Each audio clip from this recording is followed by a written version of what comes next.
Well, Amy Ray and Emily Sailors, welcome to Biscuits and Jam. Thanks. Thanks for having us.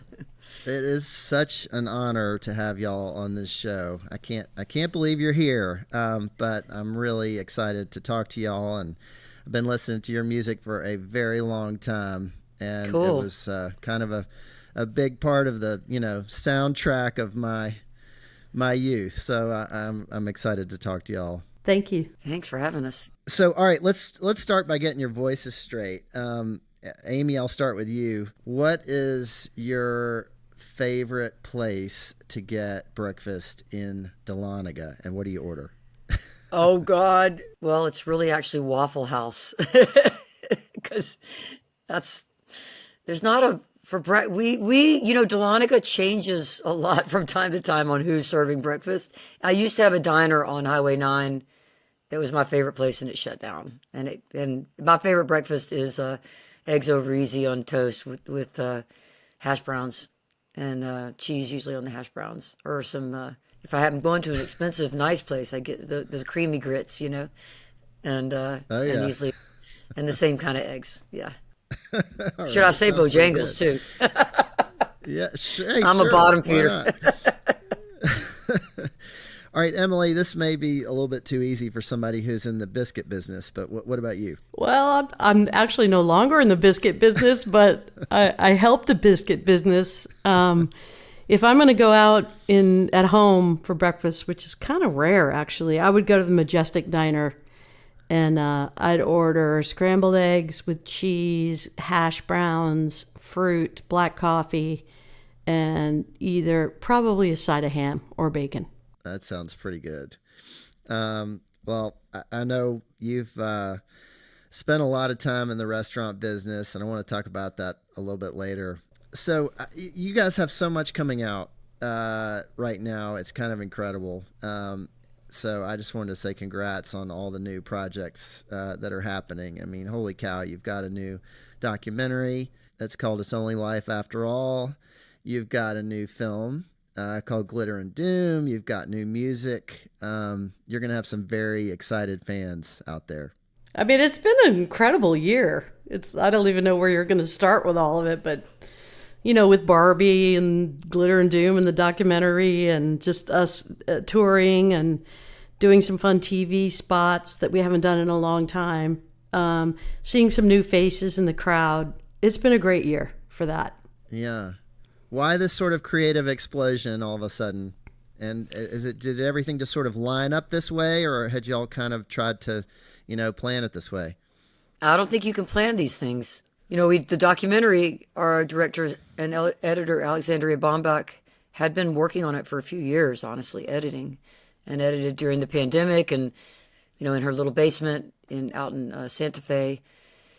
And, it just was a weird, bizarre thing because it took a while for that to get legs as far as distribution because we expected it to come out sooner. But then the timing was interesting because then the Barbie thing happened and we had no idea, that was going to be like just a song in the trailer, and then it became part of the movie, and and then the movie came out, and then the doc started screening, and then at the same time, we had been working on the music.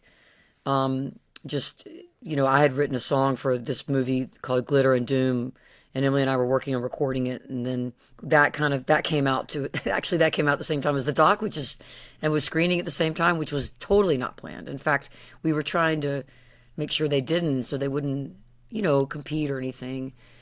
And I had a record come out last year. Well, just like a year ago, exactly. And so, and then we had a record come out during the pandemic.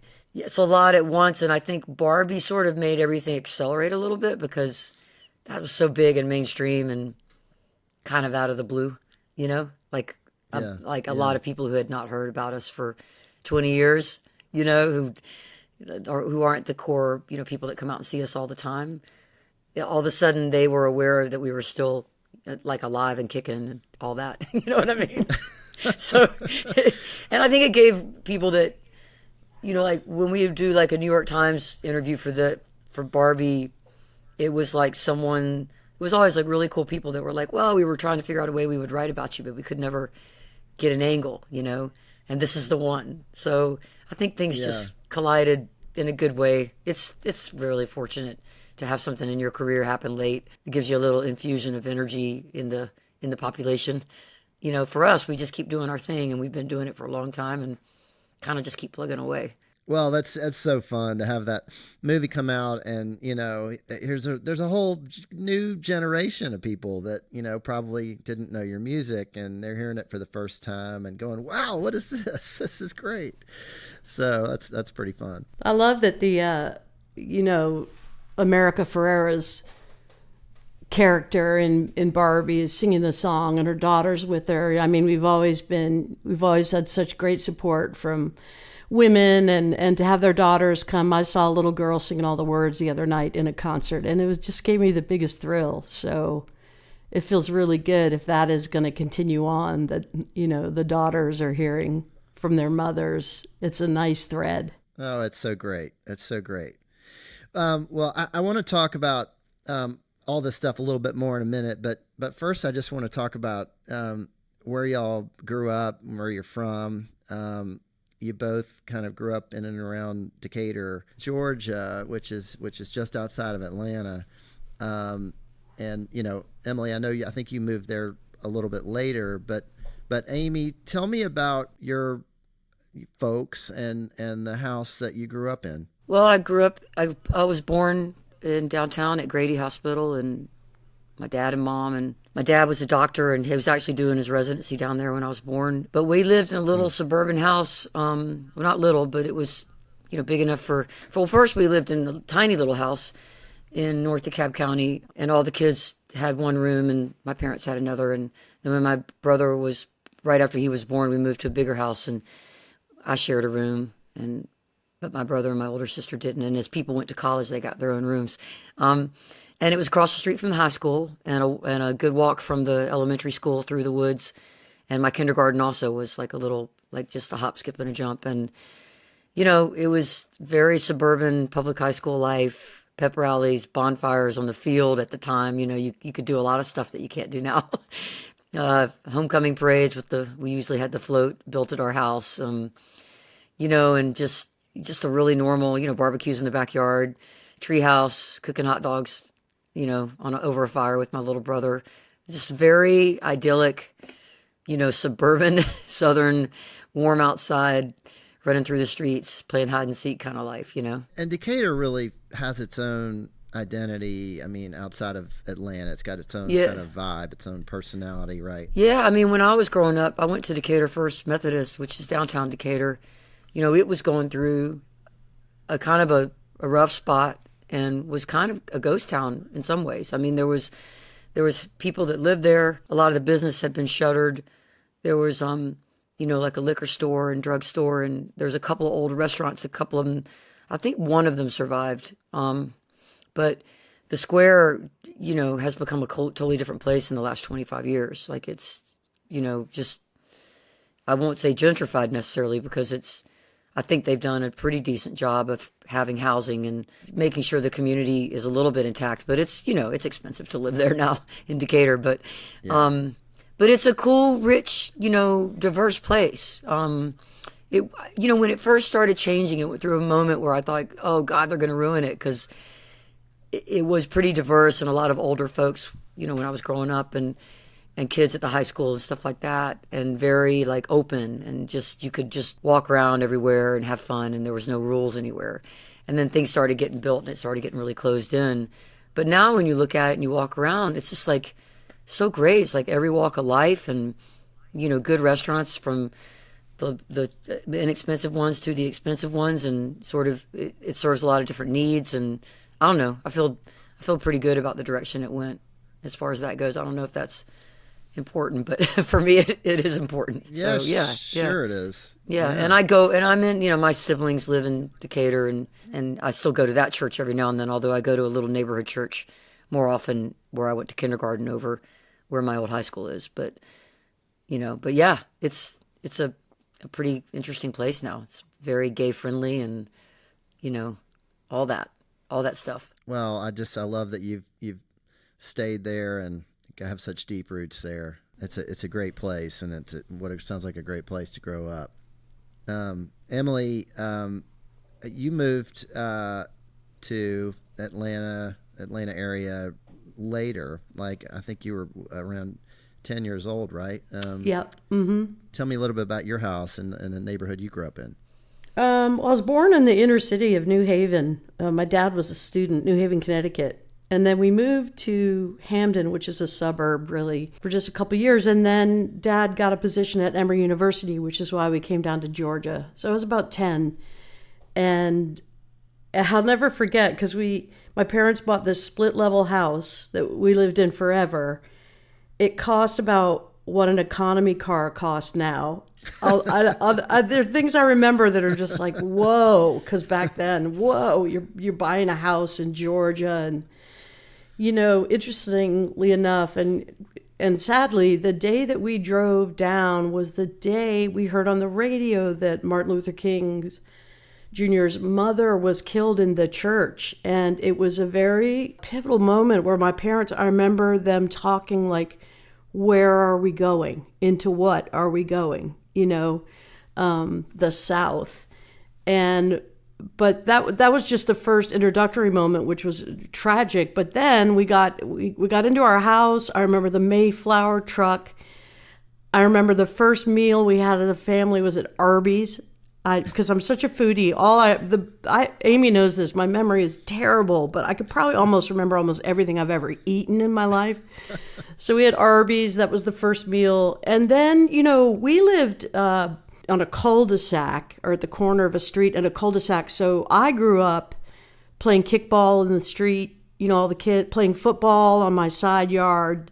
We had a childhood in Georgia that was like, you went outside after school and you played until your mom called you at 6 o'clock for dinner. So it was idyllic, for people who were privileged in the way that we were, Yeah. We weren't worrying about where our food was coming from, and we weren't worrying about, we were safe, in our sort of neck of the woods, and we played with the kids. And then, like Amy, I walked to elementary school. That's where I met Amy, at Laurel Ridge Elementary School. She was the other gal who played guitar, and then ended up going to Shamrock High School, where we became like besties and joined the chorus and then started playing together. But my youth was like filled with family trips to Stone Mountain, climbing up Stone Mountain, and like Amy was saying, like cookouts in the backyard. I remember it always being hot. We used to listen. My sister and I used to climb out on a little roof on our house and listen to was it QXI, I think, like Top 40 radio while we're sunbathing out, which I never should have been doing, sunbathing with my skin. But just that kind of thing, really close with my sisters, close with my family, good neighbors, fun, playing. And it was really, really good. So, Emily, where did the cooking interest come from? Did you have a cook in your family who was particularly inspiring to you? Was it a mom or grandmother or someone else? Well, my mom, I don't know. I think I came into the world kind of obsessed or focused on food, because my mom, she was like, I would say like a typical casserole maker. I know she made a really good spaghetti and a really good tuna sandwich, but she was just trying to, I remember going to the grocery store with her, and she was on a $35 a week budget. I can remember this clearly, and having to put things back. And so she kind of strung it all together, with lots of casseroles, a pound of hamburger or whatever, and like a very special dish would be Sunday after church, she might roast a chicken, and that was like ooh la la, But I don't know why I was this way. I can remember when she had some group of friends over and made little like cucumber sandwiches on white bread. I remember all her recipes. We used to travel as a family because my parents are from Ohio. We'd go see my grandma in Ohio, and I can remember stopping at Howard Johnson's and being obsessed with the clam strip. So I don't know what to tell you except that, and my little sister and I were, Elizabeth, we talked about, we would be like the kind of sisters that would talk about our next meal while we were eating our current meal. So I just had a fascination and a love for food and a pretty eclectic palate at a fairly young age. Yeah. Well, it really seems to have turned into a lifelong passion, and, you were involved in the Flying Biscuit and the whole launch of that, which now has, I don't know how many locations, probably 25 or 30. And Watershed, which, was kind of a iconic restaurant in Decatur.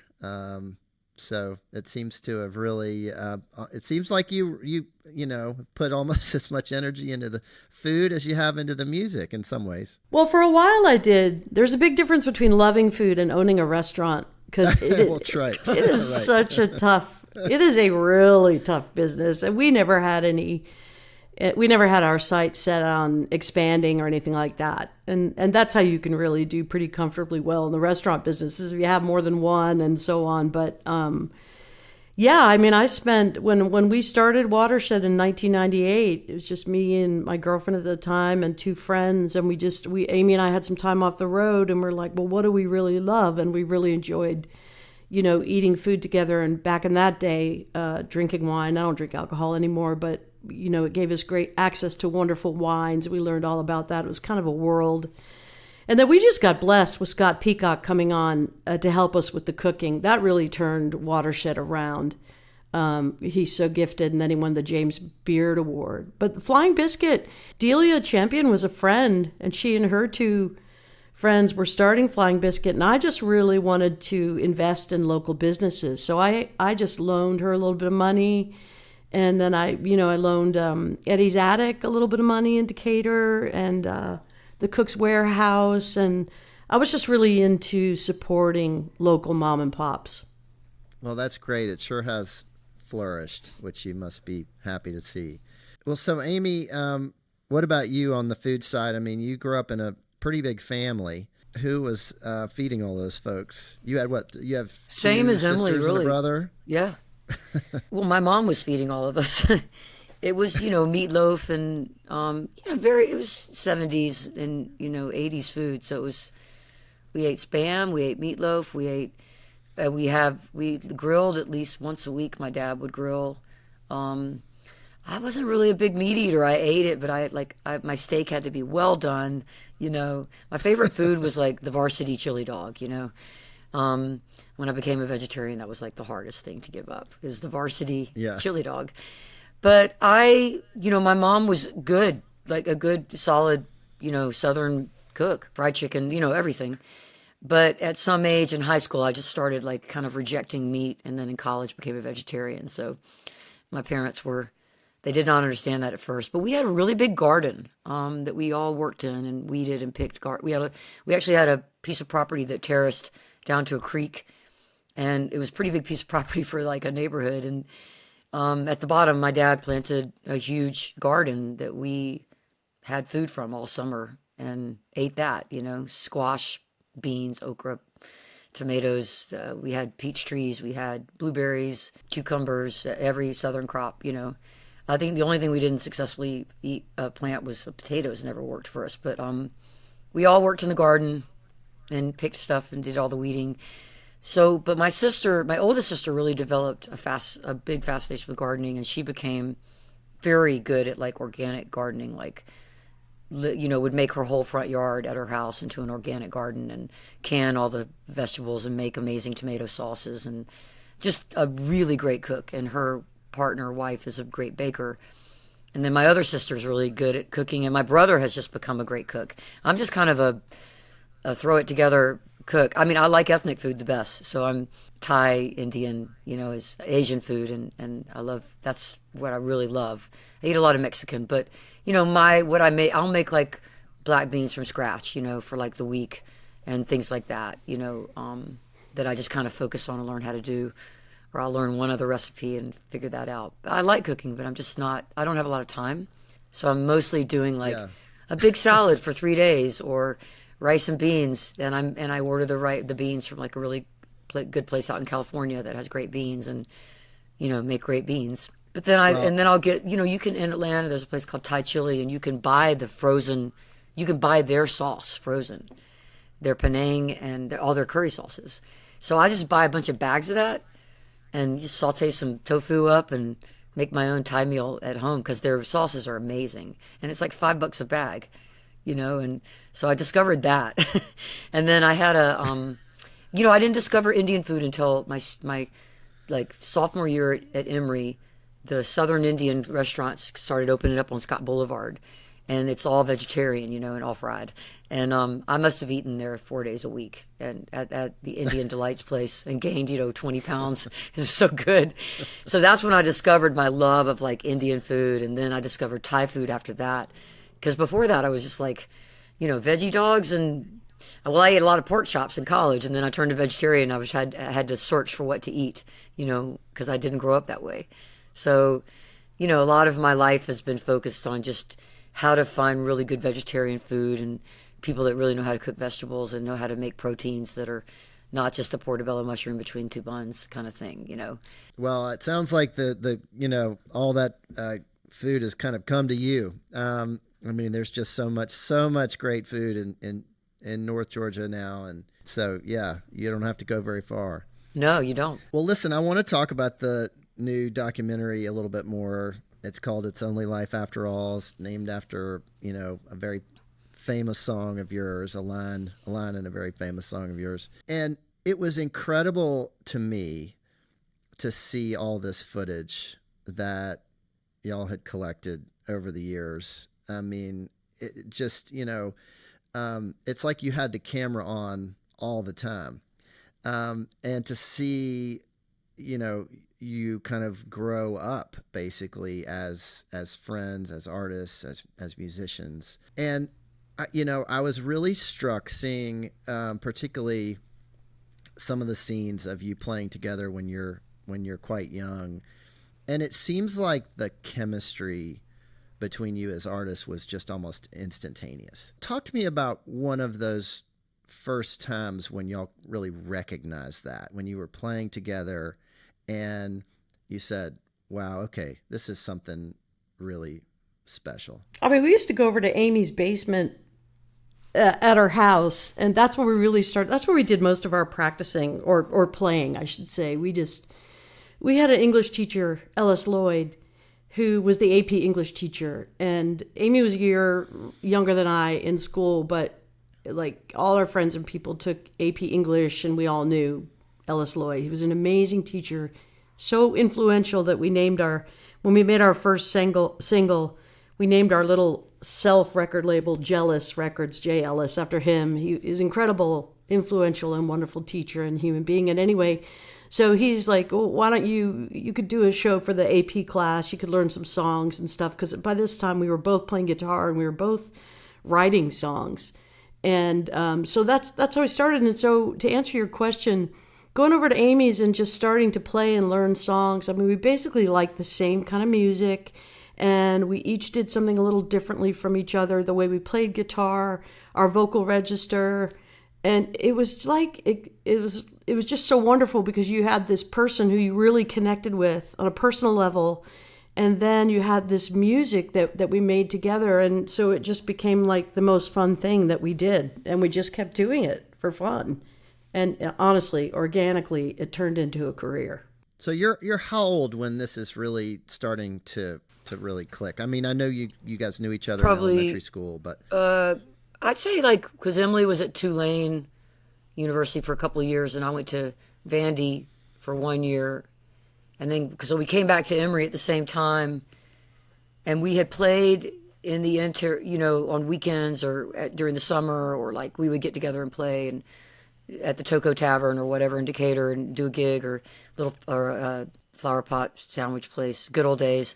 But then when we got to Emory, we were both in the same space and we were better, I was definitely better at what I did at that point than I was when we started. And yeah, we started playing gigs at the Dugout, little college place, and playing on campus. And then we made a single, and I think that's when we came up with a name. We made a single. We started opening for bigger bands that would play at the, places like at the time, like Moonshadow Saloon, sort of I guess they were considered like it was a place where you might see, Suzanne Vega or something, or the Roaches or Lloyd Cole and the Commotions or something like that. And we would open, and then we would and then we made an EP. And then at that point, we kind of got turned on, like Kevin Kinney sort of let us play at a gig, and a band called The Squalls let us play a gig in Athens. And then we sort of started meeting those folks. And we met this band called the Scallion Sisters, who became the Paper Dolls, Caroline Aiken and Dee Dee Vogt and Missy Spirit and Cindy Diamond. Yeah. all those people took us under their wing. And I guess, so you'd say like 86, right when I was graduating, we were touring before. I mean, we were touring my senior year in college quite a bit. So I was, doing a lot. And I think that's when we started getting more serious. But it really was, Emily kind of was wavering on career choices, and obviously, and I was just hell-bent on, this is what I want to do, whether I have a degree or not or whatever, I kind of had thought I might go to theology school, but when when our crowd started getting bigger and it seemed really solid, I thought, well, because I thought I had kind of a calling, and because a friend of mine had died very young, and I kept seeing him and having these visions of him, and he was involved in my youth group, and I thought maybe I'm being called to the ministry, because one of our other best friends did go to divinity school, and Tom Elliott, and so, but the music just drew me, and I was like, I want to do this, I want to do it. I got interested in the business of it, the booking the gigs, the promotion, making record, all that stuff really was awesome, the process. So for me, it probably was like 85, 86. That's when we really started to develop a following, and then in 87, we really we were like regulars at Little Five Points Pub, had a big crowd, toured all the way up the East Coast and out to Texas, and, had a record, and we were getting played on the college radio, and just doing our own thing. And that's when it's going great, right before we got signed. Well, it's just so fun to see it all kind of strung together. It was really well done. It's well edited. And, obviously there was always somebody who had the video camera on at some point, or the tape recorder. You mentioned Little 5 Points, and I wanted to ask you about that, because you talk about that in the documentary, and your mom and dad, Amy, were pretty conservative, and perhaps a little bit uncomfortable with the gay community, but they would show up at Little 5 Points and come see y'all play, and I'm just wondering what that experience was like for them, and how that maybe changed their perspective a little bit. I don't know. I should ask my mom about this. That's a good question to ask when we're sitting together. My dad has passed since, and I think their love for us, for me and Emily, it didn't matter. I think it was uncomfortable for them to be around the queers, the punk rockers, the drag queens, everybody at Little 5 Points Pub, the Democrats. They were Jimmy Carter voters, but they were Republicans. But they loved us so much that it transcended their feelings around that. Honestly, they would come to any gig. It didn't matter who was there. And they were also used to me bringing to the house like people that they weren't sure of, But my dad one time early on at like a gathering I had that they came to was like, I realized, he said, a lot of your friends, I can't understand what they look like, kind of what they do with their piercings and whatever's happening with them and all the queer people. He's like, but, I talked to a few of them, and they're just so smart. That's what he said to me. I just remember him saying, they're so smart. And they really, I'm really impressed. And he's like, I guess you just can't judge a book by its cover. And when he said that to me, that was in my 20s. And I was like, all right, he's definitely catching on. And, they were very open, even if they were feeling uncomfortable, they never, they didn't let it on in public. You know what I mean? They were very Southern in that way, but they were very open about letting people into their lives and figuring out, what to do about it later. Do you know what I mean? So, my dad and mom were not comfortable with, we had a very hard time with the gay thing, and there was a lot of hard times growing up with that. I won't sugarcoat it. It was very rough for my older sisters, especially because all three of us are gay. And my parents just really had a hard time adjusting, but they did not stop loving us, but we did feel shunned quite, at times. And I got the best of it. I got the best thing, because my older sisters went before me, and they got the hardest sort of times. And then when it came to me, I was very open with my mom when things started happening, and I fell in love with someone my senior year, and she was, I knew that they didn't like that, but they kind of tried to, but she did say something to me like, well, I kind of expected you to be different or something like that. because I was such a boy when I was growing up, you know. But I think by that time, my mom was trying to work it out. It was really when my sister had her first baby that my dad and mom both really shifted, because they became grandparents of a child of 2 gay women. And it all changed after that. And that was 1998, I think. And I mean, everything changed after that. Like, it became like Mama and Papa Bear protecting their grandchild, you know. Interesting, yeah. Yeah. No, I mean, my dad became a flaming gay supporter, you know. really, you know, they were trying to get rid of the organist at our church. The grandparent gene is strong, yeah. It is. I mean, they were trying to fire the organist at our church because he was gay at Decatur First at the time. And my dad, he went and talked to the preacher, and it's like, you can't do that, you know. So he shifted, I'll say.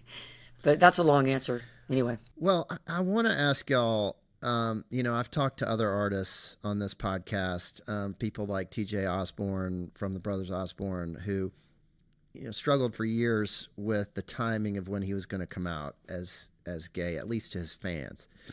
And you all were such pioneers on that front, and always have been, and you're such icons, and people look up to you, and you did so many of these things first. And I'm wondering if you ever hear from other artists, you know, without naming any names, just on how to manage that. I don't recall as much because, God, it feels like we've been out for so long, and there have been a lot of changes and acceptance that's happened. Like, it's really slow in country music. Like, I think about the Osborne brothers, and like, whoa, like I think you would literally have to think about whether or not and when you came out, because country music is really, except it's changing now, and now we're recognizing some of the sources of country music that weren't brought to light. Like, I think Beyonce's album is a big deal, and people are like, "Wow, you know, that's not country," but yes, it is, and the roots are there. But my point is that country largely is white and heteronormative. And so if you're a gay country artist, you would risk losing your listening audience. Even today, I think, to some extent, even though it's getting better. But for us, by the time we started like hanging around with young artists who were queer, like Brandy Carlisle, I don't know if she ever talked to you, Amy, but she was just queer. You know, we just knew her as soon as she was queer, and other young artists. So I haven't personally had a conversation with a young artist that's like, well, how do you handle this being queer, or how do you handle this, which is very, very encouraging to me, because it's been a long time since Elton John came out and Ellen came out on her show, and all those things are like, you know, it's like dinosaurs. And now there's a lot of acceptance, but not as much in country music as there are in other genres of music. Yeah, it does seem to be a little slower to catch on in country. Yeah, sure. I mean, I can think of, Shelley Wright came out. She would tell you that was detrimental to her career, because she was seen as kind of like, you know, this very pretty, sexy country singer. I personally know of a couple country artists who are queer but have not come out, who are enjoying success. So I think you know, the homophobia does exist, but there's been a lot of evolution and progress made. I'll say that I did, because I had a record label I still do, but when I was putting out other people's records, I did have conversations with probably 4 or 5 different artists in the last 20 years that were like, all right, I'm just starting my career. What do you think about, you know, how do you balance having a strong gay audience and press and all that with trying to appeal to everybody else? So I did have a lot of conversations, but I think it's because I was on the business end of things so much. And I did have a lot of young artists who I was surprised even brought it up, to be honest with you, because I'd be like, what are you worried about? Like, this is great now. Like, I would always be like, lean into it. You know, your audience is going to be great. And they'd be scared. Oh, I don't want to get just gay press. I don't want to, you know, I want to get radio play. And I'd be like, I don't think you can run from this. Like, I don't think it's like, you know, with the people I was talking to, they weren't going to like get away with trying to be straight, you know. It wasn't going to happen. So I think that we have made so much progress, but I think there are still artists that are worried about it, you know, but not artists that are in their 20s, you know, unless they're singing country music, and then they probably are. But like artists that I know that are doing punk rock in their 20s, they don't care. But even 20 years ago, some of those artists did. When they would talk to me and I was putting their record out, they'd be like, you know, I don't want to do this. I don't want to be all over the gay press and not get this or this. And I was just really very surprised sometimes, you know, like, and in a good way, like, felt like I could say to them, I think it's okay. But in a sad way, I realized that some people are living in environments that doesn't feel like safe to be out. So, you know, and we all have our own internalized homophobia. Well, I remember TJ said, you know, he was worried about it, and they talked about it a lot, and he talked with his brother about it, and then, you know, they finally decided, okay, now's the time, and I think he did it through an Instagram post, and he was just overwhelmed by the positive response. It was just, you know, that's cool, 100% positive, and that's cool, and which was, yeah, I think, very gratifying and a relief, and also gave them some confidence in you know, where people are and where country music is. Yeah, because, you know, have you noticed, like, when somebody you know, makes a dig at someone, or a gay issue comes up, or, you know, a queer issue or whatever, there's all these really great Americana and country writers that'll come through and, you know, do positive comments and, you know, get the trolls out of the way, you know. And there's just so many, you know, like a Jason Isbell, you know, or Maren Morris. Maren Morris, I was going to say, yeah. And there's probably, you know, dozens that I can't think of right now, but people that'll just risk their own following or not care and support the gay artist. And that's huge. I mean, having allies is the biggest thing. And I think country and Americana has made, you know, because they had a long way to go, they've made an exponential progress in the last 5 years, to me. For sure, yeah. Well, I want to ask y'all about a couple songs, and one of them is a new song, and it's called What We Want to Be. And I saw y'all perform this on the Today Show, and it's a great song. Just tell me a little bit about that one and how it came into being. The movie needed an end credit song, and they asked us to work on something, and Emily and I were both super busy, and Emily and I kept like putting it off. And finally I was like, okay, I got 3 days. I'm going to work on something. And Emily said, go for it. Because, you know, it was, but I read the script a bunch and really dug into like the story and some of my own experiences in that moment that I was feeling, and kind of how I could relate to those two characters, and just wrote that. And then we worked on the arrangement together, and I kept sending it to Emily and, you know, finish this for me. No, it's good enough. You know, you got it. But I was like, it's so hard to write for a movie. You know what I mean? So I never could quite figure out, like, how do you make it for the movie? But I just tried to, in the end, make it to be a song that I would write anyway for me, you know? So it's the guys in the movies, it's their story kind of talking to each other, but each character had something that I could relate to of the way I was feeling at the moment with my own, you know, what was going on in my own life. So it was easy for me to project into that, and as soon as I figured out that's what I needed to do, because I had just not, Emily has written for things and co-wrote and done more of this kind of thing and musicals and stuff. So I was like, I've never just written a song for a film, but I mean, it's okay. So I don't know if it's great or anything, but it's a fun song and has a good message, and we're going to learn how to play it. It's a fun song. Well, I guess, you know, when it comes to selling a song, y'all probably know how to do that, but you sure did sell it on the Today Show, and it sounded great, and it good. I think people are going to love it. Good. The new film is called Glitter and Doom, and it's kind of a rom-com. I haven't seen the film. I saw the trailer, but it's kind of a rom-com that is set to your music. How was it for y'all hearing all these songs come to life in a totally new way? I mean, that's one of the things that kept us interested and excited about the film the whole way along, is because we'd already agreed to have our music used once we read the script. But Michelle Shamuel is the name of the woman who did all the arrangements and producing of the tracks. And what she did, it's so cool because I don't even hear the songs in the way that I heard them when it was just the songs that Amy and I were doing together. She so creatively like mashed up songs and gave them different treatments, different tempos. The whole thing was just so creative and unusual because to me, like, I'm not really a big fan of covers, so to speak. But if you can get someone to do a cover creatively, and in my opinion, she took every single song and did a cover creatively, and it fit so well in the film. So just kudos to Michelle for the job that she did. And when we saw the film in New York, when it was being shown on a screen at a movie theater, it was like I felt like a fan of the songs, if I can even admit that. Because I really love the way that they were arranged and produced in a way that I wouldn't have felt if they just sounded like the same thing that Amy and I did together. So I thought that was wonderful. Do you have a favorite performance or a favorite song that you feel like really kind of, hit another level? In the movie? In Yeah. Glitter and Doom? Yeah. Well, I really like the way that they used the song Match.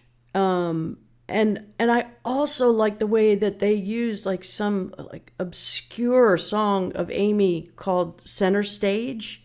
That's from our first album that we don't even play live. I thought they used that so creatively and effectively, and the lyrics fit. And it was just nice to hear that song have like a second life, so to speak. And then I liked, Get Out the Map because they just made it so joyful with all the people skipping along and singing it. So just it's a wonderful use of the songs. I just want to ask you about an old one real quick. There's a song that I've always loved called Hammer and a Nail. And I think, Emily, you wrote this one. Yeah. And I was just wondering if you remember kind of where you were physically and mentally when you wrote that one. I do remember exactly where I was. And this is a song to remind me that it's not productive. It's great to sit and ruminate on things and think on things and even make a plan. But the best thing is actually putting your thoughts into action, making a decision, doing work. And there are some references to like even my sweat smelled clean. It was like it is time in life to really get in there, There's pain, there's suffering, there's dirty things. Let's just all get in there and get to work. So let's get a hammer and a nail. And I thought of just like some classic sculptural pose of a chin and a hand, and the difference between philosophizing and thinking and actually taking action. So that the song is kind of a call to action, and it was written to inspire my own self. I wasn't trying to say to anyone else, you should get a hammer and a nail. It was more like, okay, this is the way I want to try to live. Well, it's an inspiring song and it's a great message. And, I think, it's a reminder that we've all got work to do. It's also cool. I should mention that, that's from the album Nomads, Indian Saints. And we shot a video for that. And Todd Murphy, who's, a Georgia artist, did the cover work for that and was in the video. And so I like to think because Todd, he's not with us anymore on this earth, but he was such an influence and a wonderful artist. And so it's nice to have captured that spirit and him on camera doing that. Well, I just have one more question for y'all. Amy, I'll start with you. What does it mean to you to be Southern? I have so much gratitude for being Southern.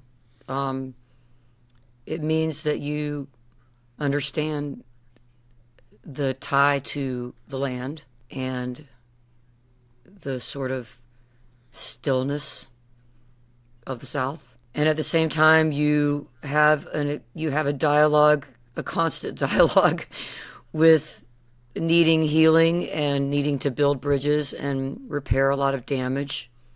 And I'm grateful for that because it's given me a lot of just gifts about compassion and empathy. We have a way, Southerners, of being able to hold those things that are negative in our family backgrounds with the healing that we do now and still love our families and love our ancestors. And but also look toward a new day, and I think it also means like big time enjoyment of food at big family tables. I'll say that, since this is a food thing, I will include that because it is a big part of life. It honestly is. It's like, what are you bringing to eat? That is very true. Emily, what about you? Well, I feel sometimes like a kid outside of a candy store looking in, because there's a part of me that wishes I were from here, like born here, because I feel Southern. I don't feel like where I came from geographically. So all the things that Amy's talking about are not things that I feel in the bones from my ancestors. But being a transplant, having lived here for 50 years, this is my home. I can't imagine living outside of the South. And the struggle is real. But also, on the other hand, where the struggle is real, you just have the most inspiring things happen. Community work, community change. I think of some of the African-American politicians like Stacey Abrams and, John Lewis. I voted for him. He was my congressman. So a whole litany of mayors, politicians, and local activists. Cynthia McKinney, she was such a firebrand, and so I have a deep appreciation for what has come out of the suffering and some of the ashes in the South to lead us towards a future. And I find that very, very inspiring, exciting. And then historically, and the weather, the things that Amy's mentioned, the stillness. I can hear the kind of birds. I can hear the owl. I can hear the bugs. I can feel the sweat and the humidity. And I love a Southern accent from anywhere. Tennessee, Georgia, this part of Georgia, that part of Georgia, whatever. So such a deep love for the South, but a little bit of a feeling like, oh man, do I count? Am I one of y'all? Of course. I think, 50 years. Come on, Emily. I think, yeah, you're. Oh, I can only be honest about it. Just a little bit of wistfulness, but yeah, I'm definitely a grateful transplant. Well, Amy and Emily, the Indigo Girls, thank you so much for being on Biscuits and Jam. Thanks It's for an having honor. us. Thanks for It is having an us. honor. What a great podcast.